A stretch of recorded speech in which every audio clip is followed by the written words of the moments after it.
Good morning, student. I am Rajendra Simori, your maths teacher in the class 6. Today we are going on to the unit number 3.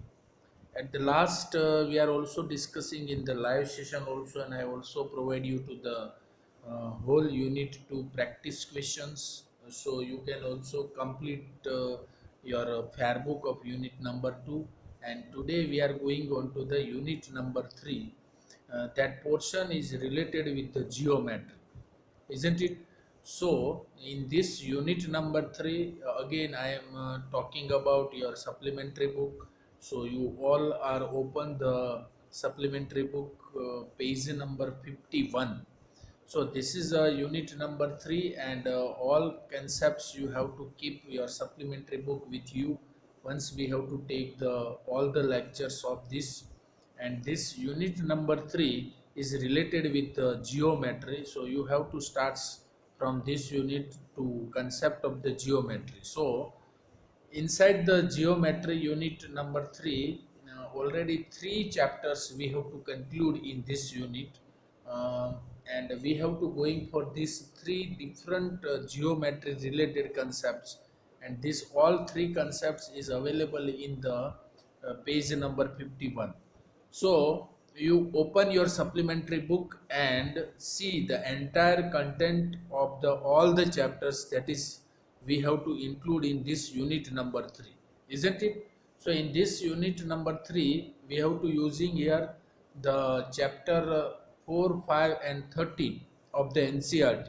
NCERT के कितने chapter है इस unit में? 3 chapter है.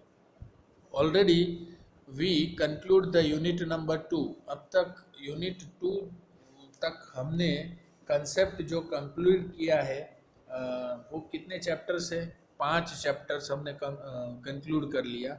Unit number 1 में 3 chapter थे, और unit number 2 जो अभी हमने रिसेंटली कंप्लीट किया उसमें चैप्टर नंबर 3 एंड 6, यानी टोटल 5 चैप्टर्स को हम कंक्लूड कर चुके हैं. अभी इस यूनिट में 3 और चैप्टर है, 4, 5 and 13. Number 13, that is a number of NCERT. So you can also compare with your NCERT book also. And NCERT book यदि आपके पास नहीं है तो you can also download this NCERT from NCERT application. NCERT application में से भी आप download कर सकते हो और अपनी ये टेक्स्ट बुक अपने पास रख सकते हो. इसका मतलब ऐसा होता है कि जब भी हम ये जियोमेट्री का कंसेप्ट सीखने जा रहे हैं तो ये कंसेप्ट्स में इस यूनिट में कितने चैप्टर्स हम इंक्लूड करेंगे? 3 चैप्टर, और तीनों 3 चैप्टर्स का नंबर्स ये पेज नंबर 51 आपके सप्लीमेंट्री बुक में दिया गया है. तो आप अपने पेज नंबर पे से जब भी आप नया यूनिट स्टार्ट कर रहे हैं तो पहले पेज पे यही चीज़ लिखेंगे जो आपके सप्लीमेंट्री बुक में लिखी है. यूनिट नंबर 3 जियोमेट्री, और इसमें 3 चैप्टर है.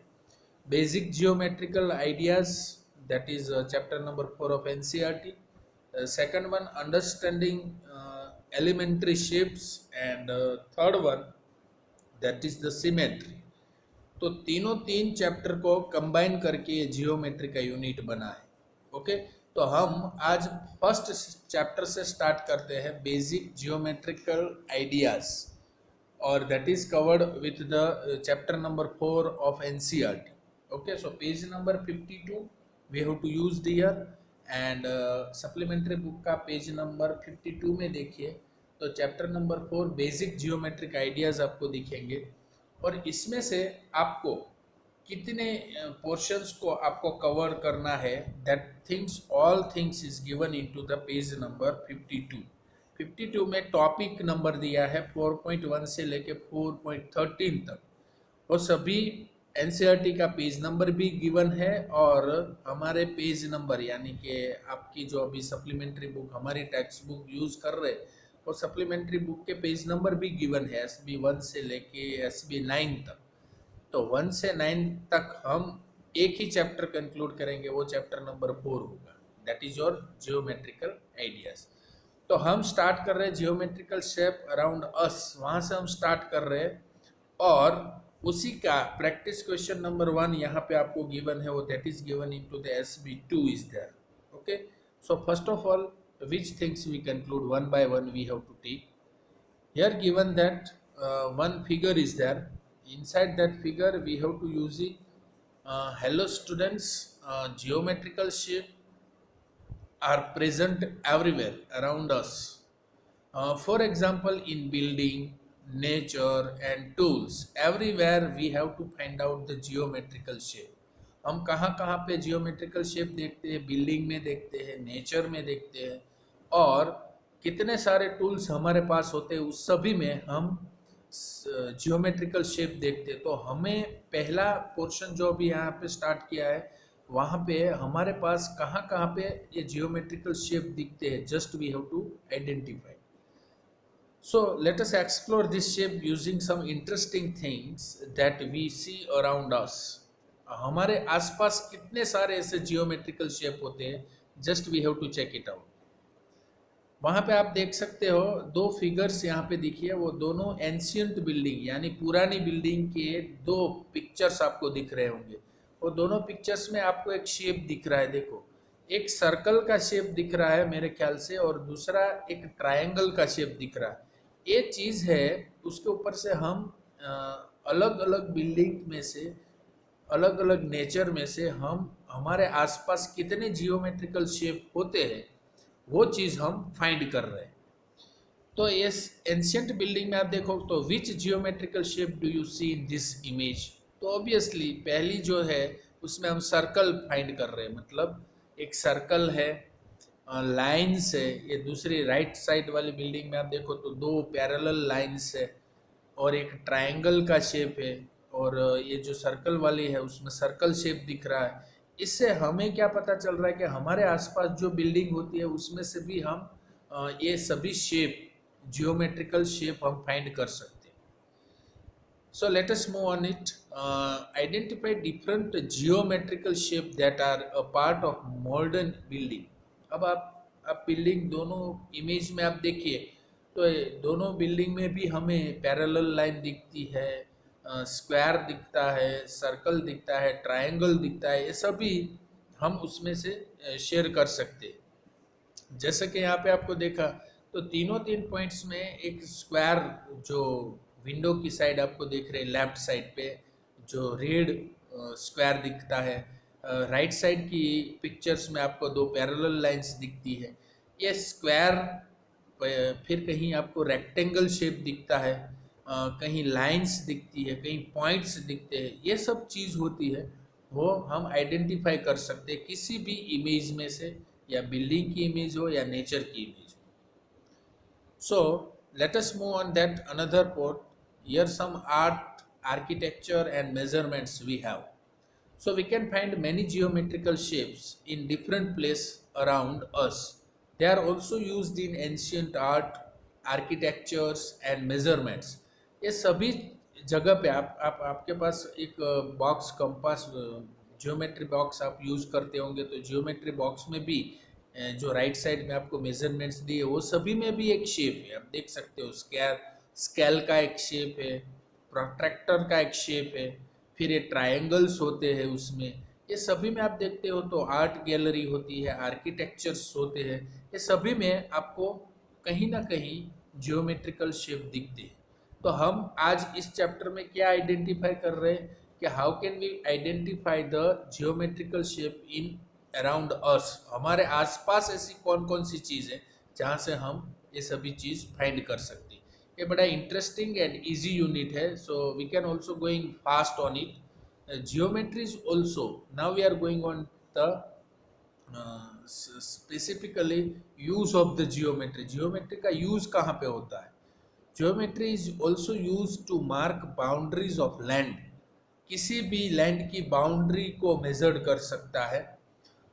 ऐसा हम कह सकते हैं कि हमारा कोई भी प्लॉट है, हमारा अभी हमारा होम जहाँ पे हाउस है हमारा, उस हाउस के आसपास हम कैसे पता करते हैं कि ये इतने तक ही हमारा है, ड्यू टू द बाउंड्री.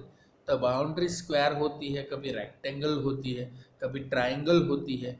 ये सब लैंड के मेजरमेंट्स के लिए भी जियोमेट्री का यूज़ हो जाता है. मतलब बाउंड्रीज ऑफ ए कंट्री, हम ऐसा कहते हैं ना कि हमारा इंडिया का जो बाउंड्री है, वो बाउंड्री से ही हम अपना शेप बना सकते हैं और उसी से ही हम अपना आइडेंटिकल मैप जो इंडिया के है वो हमारे माइंड में रहता है। वो कैसे रहता है?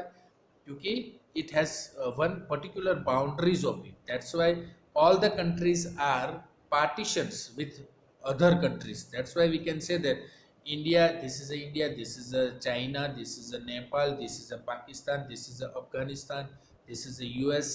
That kind of the things we have to using due to the boundaries. So use of the geometry make a boundary. जैसे कि लैंड की बाउंड्री भी हम कर सकते हैं। और एक चीज़, किसी भी टेम्पल है, डैम है, आप यहाँ पे देख सकते हो स्ट्रेट लाइन होती है, पैरेलल लाइंस होती है। Geometry is also used in construction of temples, lakes, dams and cities. Cities का कंस्ट्रक्शन हो या डैम्स का कंस्ट्रक्शन हो या किसी लेक्स का कंस्ट्रक्शन हो या किसी टेम्पल का कंस्ट्रक्शन हो, तो इसमें जियोमेट्री का मैक्सिमम यूज़ होता है।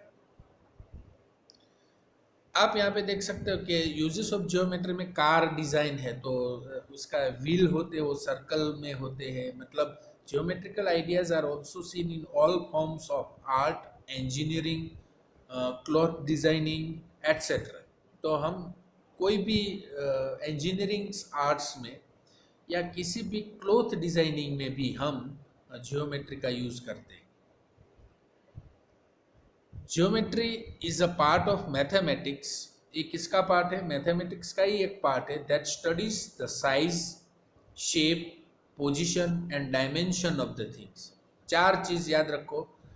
Geometry is a part of mathematics that studies about the size, कितनी साइज है, कैसा शेप है, कैसी पोजीशन है और इसका डायमेंशन क्या है, ये सभी चीज़ हम जियोमेट्री से आइडेंटिफाई कर सकते हैं। That's why we can say that geometry is a part of mathematics. Okay, here number of shapes. यदि आपको शेप्स अच्छी तरह से न दिखाई दे तो इसको थोड़ा बड़ा करते हैं हम, और इसको हम कंसीडर कर रहे हैं। यहाँ पे देख सकते हैं आप जियोमेट्री में स्क्वायर्स, यहाँ सभी शेप्स आपको दिख रहे हैं। देखो, ये squares, circles, triangles are some of the simplest shape. हम ऐसा कह सकते हैं square, circle and triangle are the simple one, and cube, cylinders, cones, spheres are simple solid shape in the geometry. आप यहाँ पे देख सकते हो सभी शेप, आप अपनी बुक में भी ये सभी शेप ड्रॉ कर सकते हो। इससे आपको आइडिया आ जाएगा कि सम पर्टिकुलर शेप को हम कैसे आइडेंटिफाई कर सकते हैं। हेक्सागोन आप देखो तो इसके 6 डिफरेंट कॉन होते हैं, आप देख सकते हैं हेक्सागोन। हेक्सागोन मतलब 1 2 3 4 5 6, जिसमें 6 कॉर्नर होते हैं। Rectangle, square, circle, heart, rhombus, ये सब शेप के नाम आपको जितने याद रह जाए आप ड्रॉ भी कर सकते हो, और आप अपनी बुक में रफ पेज में सभी शेप, यहाँ पे वीडियो पोज करके सभी शेप ड्रॉ कर सकते हो। Circle, heart, rhombus, star, semi circle किसको बोलते हैं? पेंटागन, जिसमें जैसे हेक्सागन में 6 होता है वैसे पेंटागन में 5 कॉन होते हैं। फिर ट्रेपेजॉइड, ट्रायंगल, ओवल, ये सभी शेप है। Cube, cuboid, cylinder, tube, hexagon, prism, pyramids, icosahedron, octahedron, ये सब 3 डायमेंशन में आप देखो ये सब थोड़े कॉम्प्लिकेटेड शेप है, बट ये सभी शेप जियोमेट्रिकल शेप ही होते हैं। Pentagonal prism, sphere, square pyramid, tetrahedral prism, tetrahedron, torus, cone, ये सब चीज़ आप देख सकते हो, सभी शेप है। That is very very important for you, और ये सब चीज़ आप एक साथ में सभी याद रख सकते हो। तो आज एक काम करना, आप ये जो शेप यहाँ पे दिख रहे हैं वो सभी शेप एक बार अपनी बुक में ड्रॉ कर लेना। ओके, इसको जूम इन करके भी आप देख सकते हो, और इसको पोज करके भी आप सभी शेप का नाम भी लिख सकते हो, और सभी शेप को 1 बाय 1 एक के बाद ऐसे ड्रॉ करना। मतलब आप अपनी बुक में तो एक पेज में पहला आपने हेक्सागोन किया, तो उसके नीचे आप रेक्टेंगल ड्रॉ करेंगे, फिर बाद में स्क्वायर करेंगे, फिर सर्कल करेंगे, फिर हार्ट करेंगे। ऐसे 2 कॉलम बना देंगे पूरे पेज में, तो दोनों साइड आप ये सभी शेप बना सकते हैं। मतलब आपको पता चल जाएगा कि geometry is based on the shape, isn't it? Now what do you understand about the geometry? आपको अपने सप्लीमेंट्री बुक के पेज में भी कॉन्सेप्ट टाइम 1 है, उसमें आपको पेज नंबर 52, आपका सप्लीमेंट्री बुक का पेज नंबर 1 SB1 में 52 पेज नंबर पे जियोमेट्री का डेफिनेशन दिया गया है। The word geometry is the English equivalent of the Greek word, मतलब ये ग्रीक वर्ड भी है और इंग्लिश वर्ड भी है। It is consider as a geometron. Greek word क्या था? जियोमेट्रॉन। जियो का मतलब होता है अर्थ एंड मेट्रोन का मतलब होता है मेजरमेंट, मतलब अर्थ का मेजरमेंट्स जिसको हम जियोमेट्री बोलते हैं। अर्थ मतलब हमारा अर्थ, जो हम जिसके ऊपर हम अभी रिसाइड से हम रहते हैं। तो जियोमेट्री का मतलब होता है जियोमेट्रॉन, यानी geo means earth and metron means measurements. तो जियोमेट्री, जियो प्लस मेट्रॉन दोनों वर्ड्स का कॉम्बिनेशन है। जियो का मतलब अर्थ होता है एंड मेट्रॉन का मतलब मेजरमेंट्स होता है। तो इसका मतलब ये हो कि अर्थ के ऊपर जो भी हम मेजरमेंट्स कर रहे हैं उसको हम जियोमेट्री बोलते हैं। तो I think this particular concept is in your mind. So let us move on to the second portion.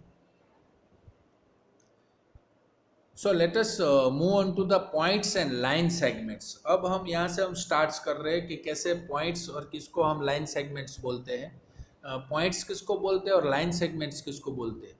Just we have to check it out. So let us move on that points and line segments are there. अब आप देख सकते हो कि यहाँ पे pencil से 4 dots किए, एक आप अपने डॉट्स लिखते हैं, ये सब जो डॉट्स लिखते हैं उसको हम पॉइंट्स बोलेंगे। यहाँ पे कितने डॉट्स है? 4 dots. Okay, this dots are called the points. अभी इसी डॉट्स को हम क्या बोलेंगे? पॉइंट्स बोलेंगे। समझ लो, पॉइंट्स हम समझ रहे हैं और पॉइंट्स और लाइन सेगमेंट्स दोनों चीज़ हम यहाँ पे समझ रहे हैं। तो डॉट्स मतलब जो भी हम पेंसिल से या पेन से डॉट्स करते हैं उसको हम क्या बोलेंगे? पॉइंट्स। ओके, दूसरी चीज़, आप यहाँ पे एक मैप है इंडिया का, और इंडिया के मैप के अंदर 3 रेड पॉइंट्स दिख रहे हैं। कितने? What do the red points in this map of India denotes? यहाँ पे 3 डॉट्स दिख रहे हैं, मतलब इसका मतलब क्या हुआ? 3 स्टेट्स है या 3 सिटीज है।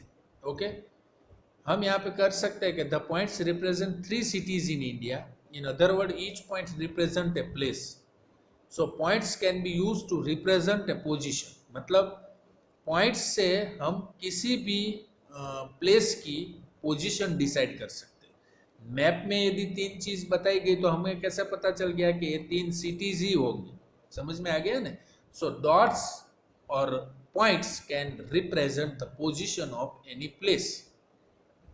Similar way, how can we name the points marked? ये सभी को कैसे हम नाम दे सकते हैं? ये पॉइंट्स है तो पॉइंट्स को कोई नाम हम दे सकते हैं। ऑब्वियसली ABCD दे सकते हैं, 1 2 3 4 दे सकते हैं। ऐसे कोई भी इस पॉइंट्स या डॉट्स को नाम दे सकते हैं। जैसे कि यहाँ पे इंडिकेट्स किया है ABCD। पॉइंट्स आर डिनोट्स और named by a single capital letters like ABCD। तो पॉइंट्स को हम सिंगल कैपिटल लेटर से ही उसको डिनोट किया जा सकता है। तो पॉइंट्स A है, उसको कैपिटल A में लिखना है, not small. ABCD। This points will be read as point A, point B, point C, point D and so on. इसको बोला कैसे जाता है? Point A, point B, point C and point D। Is it okay? तो ये सब चीज़ बड़ी इजी है। The points end of a needle, examples of point around us. अब आप देख सकते हो कि आपके पास यदि नीडल है सॉई, तो उससे आप जो भी पॉइंट्स करते हैं उसको हम क्या बोलते हैं? The pointed ends of a needle. And stars appear as a point in the sky. आप देख सकते हैं कि स्काई में जितने भी स्टार्स है वो भी एक डॉट की तरह दिख रहे हैं, इजंट इट? आप एक fold a piece of paper and unfold it, मतलब आप एक पेपर का पेज है, इसको हम क्या करेंगे? फोल्ड करेंगे, फिर बाद में उसको अनफोल्ड करेंगे। तो उसमें एक बीच वाली लाइंस आपको इंडिकेट्स कर रही है। The fold seen on the paper gives the ideas of a line segment. इसको हम क्या कहेंगे? बीच में जो एक लाइन पूरी दिख रही है रेड से, उसको हम क्या बोलेंगे, लाइन बोलेंगे। और लाइन सेगमेंट्स में दो पॉइंट्स होते हैं, एक ऊपर का पॉइंट्स, एक और नीचे का पॉइंट्स। जैसे उसको हम कंसीडर करें, ऊपर का पॉइंट्स को हम ए से कंसीडर कर रहे हैं, ए पॉइंट है, और नीचे का बी है, तो A B is a one kind of line segment. समझ में आ गया? सिमिलर वे, line segment मतलब what? A line segment is formed by a set of points which are bounded by two end points। मतलब दो and point से खींची गई हुई एक लाइन, जिसको हम लाइन सेगमेंट बोलते हैं, जिसमें कितने पॉइंट्स होते हैं, दो एंड पॉइंट्स होते हैं। A line segment is named by using its end points A और बी। तो हम उसको कैसे लिखते हैं, ए बी ऐसे लिखते हैं, आप यहाँ बीच में देख सकते हो, लाइन के नीचे ए बी लिखा और ए बी के ऊपर एक लाइन लिखी है, उसको हम क्या डिनोट करेंगे, line segment AB। For example, the line segment shows above is represent as AB or BA, where A and B are end points। वहाँ पे A और B कैसे है, end point है, और end point के बीच में जो भी लाइन हम ड्रॉ कर रहे हैं उसको, वही end point से हम उसको बोलेंगे लाइन सेगमेंट। तो AB कैसे लिखते हैं, बी ए भी लिख सकते हैं और ए बी भी लिख सकते हैं, बट उसके ऊपर यदि हमें लाइन सेगमेंट बताना है तो ए बी के ऊपर एक लाइन, जैसे यहाँ पे इंडिकेट्स है वैसे ही आपको लिखना है, तो it is called a line segment. Example of line segments आप देख सकते हो कि बुक की एक साइड है, इसको हम एक लाइन सेगमेंट बोल सकते हैं। एज ऑफ अ टेबल, आपके पास जो टेबल है तो टेबल की एज यानी किनारी जो होती है, उस किनारी को भी हम क्या बोल सकते हैं, लाइन सेगमेंट बोलते हैं। यहाँ पे what is the shortest route from A to B, आप यहाँ पे तीन रूट्स दिए गए हैं और ए और बी के बीच में आप देख सकते हो कि इसमें सबसे शॉर्टेस्ट वाला कौन सा है, वो जो स्ट्रेट है वो शॉर्टेस्ट होगा, वो हमें अभी भी पता, इमेज से ही पता चल जाता है। तो ए और बी के बीच में जो लाइन सेगमेंट है वो ही शॉर्टेस्ट रूट होगा। आप देख सकते हो कैसे, like that way. Okay, so line segment A B इस, जो ए बी कैसे लिखा है आप देख सकते हो, ए बी के ऊपर एक लाइन है, लाइन का मतलब line segment. So A B is the shortest distance between the two points A and B. तो ये चीज भी आपको समझ में आ गया। अब हम समझ लेते हैं कि चेक फॉर अंडरस्टैंडिंग, अब तक आपने क्या क्या सीखा। So a blank is used to represent a position, किसकी हेल्प से हम पोजीशन डिसाइड कर सकते हैं। How can we represent a line segment and what is the shortest distance between two points. तो ये तीनों चीज को हम समझ लेते हैं कैसे। First, a point is used to represent a position, समझ में आ गया, पॉइंट ही पोजीशन को रिप्रेजेंट करता है। दूसरी चीज, दूसरा क्वेश्चन था, how can we represent a line segment. तो लाइन सेगमेंट कैसे हम रिप्रेजेंट करते हैं, line segment is named by using its end points and it is represent as A B और B A, where A and B are the and points. And third question is that what is the shortest distance between 2 points। A line segment is the shortest distance between 2 points। दो points के बीच में जो line segments होता है वही इसका shortest distance होता है। समझ में आ गया, वेरी गुड।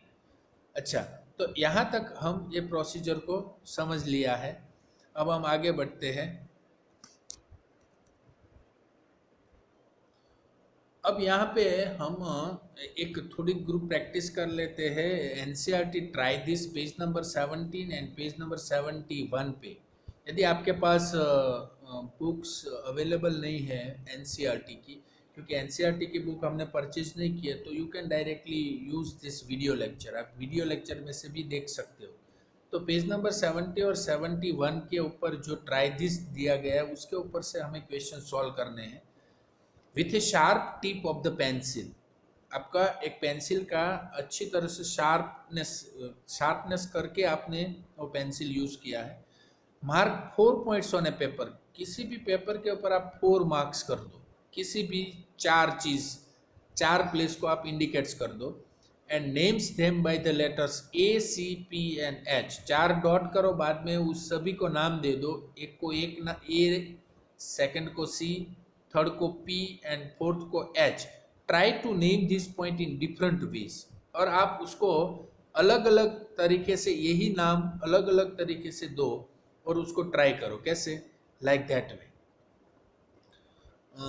पहले मैंने 4 डॉट्स लिए, उसका नाम दिया ACPH, फिर बाद में वही डॉट्स को मैंने फिर से पहले H नाम दिया, फिर A दिया, C दिया और P दिया, फिर बाद में PHACA दिया। मतलब हम अलग अलग डॉट्स को अलग अलग कैरेक्टर्स लेटर्स से हम उसको नाम दे सकते हैं। मतलब we can name the 4 points in many ways using the letters ACPH। आप चारों चार फिगर देख सकते हो, चारों चार डॉट्स को अलग अलग नाम दिया है। मतलब एक बार हमने जिस लेटर को नाम दिया डॉट को, वो नाम दूसरी बार उसका उसी डॉट को नाम नहीं देंगे। वैसे हम चारों चार डॉट्स को अलग अलग नाम दे सकते हैं। तो कितने हो जाएंगे? 4 अलग अलग नाम हो सकते हैं। तो it's a very interesting and easy. ये 71 के पेज के ऊपर ट्राई दिस एनसीईआरटी बुक में से एक क्वेश्चन है कि name the line segment in the figure 4.2। Is a the end point of each line segment. अब आप देख सकते हो कि 2 लाइन है, जैसे ए और बी 3 पॉइंट्स है, ए बी एंड सी, और आपको क्वेश्चन ऐसा पूछा गया है कि is a the end point of each line segment. आप देख सकते हो कि ए बी एक लाइन सेगमेंट है और ए सी एक लाइन सेगमेंट है, तो दोनों में ए एंड पॉइंट है, ऑब्वियसली यस। आप देख सकते हो the line segments in figure 4.2 are A B and A C. A is the common end point of both the line segment. आप देख सकते हो कि ए बी का भी एक एंड पॉइंट ए है और ए सी का भी एक ए एंड पॉइंट है, तो हम कह सकते हैं A is a common end point of both the line segment A B and A C. So let us move on to the another points.